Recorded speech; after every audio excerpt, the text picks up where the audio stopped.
Salut les investisseurs, dans cette vidéo, on va mettre à jour l'analyse de ExxonMobil Corporation. Pensez à vous abonner à la chaîne si ce n'est pas déjà fait. Allez, on commence tout de suite avec le cours de l'action ExxonMobil. On est à, on va dire, 10% des plus hauts. Donc, est-ce que c'est le moment de s'intéresser à cette action? On va regarder. Donc, la variation du chiffre d'affaires, c'est peu important dans ce secteur d'activité qui est très mature et très cyclique aussi, parce que on peut avoir une évolution en volume du chiffre d'affaires, c'est-à-dire qu'on a vendu plus de pétrole, mais une diminution des prix, ce qui va affecter le chiffre d'affaires au global. Donc, ce qu'on voit, c'est que c'est cyclique, et c'est pas très important. On continue avec les taux de marge sur ExxonMobil. On est sur un taux de marge brut qui est en légère diminution sur les dernières publications, mais rien de très significatif, puisqu'on est proche de la médiane à 31%.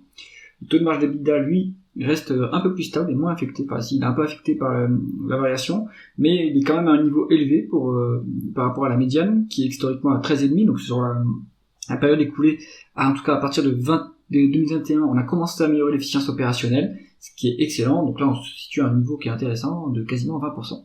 Donc bonne efficience opérationnelle chez ExxonMobil. Le taux de marge net est à 10% quasiment, au-dessus de la médiane, donc là c'est la même chose, ça évolue favorablement à partir de 2021, et on se maintient à un niveau qui est relativement élevé, proche de 10%. Donc, ExxonMobil, c'est une entreprise qui est quand même bien gérée, malgré que le fait que le secteur soit cyclique. On continue avec la conversion des bénéfices nets en free cash flow. On est sur quand même un décalage de 40 milliards en termes de free cash flow par rapport aux bénéfices nets. Qu'est-ce qui impacte ces free cash flow? Donc on a une variation défavorable du besoin en fonds de roulement sur la période de 21 milliards, donc ça explique une partie. Est-ce qu'on a des dépenses en capital plus élevées? On a un peu de dépenses en capital plus élevées de 20 milliards par rapport aux dépréciations et amortissements. Donc ça impacte ces free cash flow. Alors, pour valoriser l'entreprise, s'il n'y a pas de dette, on utilisera plutôt le free cash flow pour être conservateur. On continue avec la rentabilité opérationnelle du groupe. Historiquement, on est sur du 5,5 sur 10 ans. À l'heure actuelle, on se trouve sur du 9,65%, donc c'est pas mal.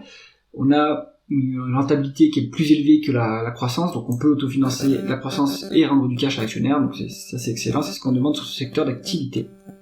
À voir si cette rentabilité va commencer à rebondir ou pas, mais il faut quand même se rappeler que la période 2022-2023 était quand même assez exceptionnelle, donc à mon avis ça m'étonnerait qu'on arrive à retrouver ces niveaux-là, mais si on se stabilise autour des 9%, c'est déjà intéressant. L'endettement du groupe, on est sur une dette nette qui est quasiment inexistante, peut-être un quart de l'EBITDA, donc on va pouvoir la rembourser assez rapidement, la moitié des free cash flow. En un an, on pourrait rembourser la dette, c'est pas forcément un sujet de prioriser ce remboursement, ça peut être aussi pour faire de l'optimisation financière. Donc là-dessus, pas de sujet sur la solidité du bilan. Est-ce que l'actionnaire a bien traité sur ce secteur d'activité? C'est le principal attrait du secteur de l'énergie traditionnelle. On est sur un dividende de 16 milliards 700 millions qui est payé, sur le market cap de 474 milliards, donc si on fait 16 milliards divisé par 474, on est sur un rendement du dividende de 3,5%, ce qui est tout à fait intéressant. En revanche, ce qui est moins intéressant ici, c'est qu'on a une dilution qui a eu lieu en 2024, donc il faut aller chercher pourquoi on a une dilution, un peu moins de 10% des actions, une dilution de moins de 10%, alors qu'on était sur des rachats d'actions depuis 2022, puis d'un coup on a eu une dilution, les rachats d'actions semblent avoir repris. Est-ce que là, il y a une acquisition qu'il a fallu financer en faisant appel aux actionnaires? C'est peut-être le cas, donc rendez-vous dans les rapports financiers de l'époque pour comprendre ça. Heureusement qu'il y a une diminution de cette dilution et des rachats d'actions, donc on va peut-être neutraliser cet effet-là au bout de quelques années, mais du coup ça a pénalisé les actionnaires de l'époque. Le rendement de l'actionnaire, on va regarder le rendement de l'actionnaire hors dette. On est sur du 7,67% avec les rachats d'actions. Donc c'est plutôt intéressant ExxonMobil quand même en tant qu'actionnaire, on est relué chaque année malgré cette dilution qui a eu lieu en 2024.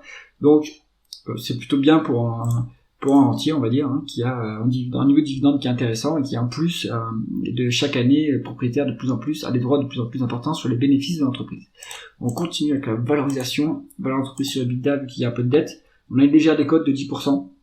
Donc ça peut être intéressant toujours, le timing peut être toujours bon pour investir sur ExxonMobil si on est intéressé.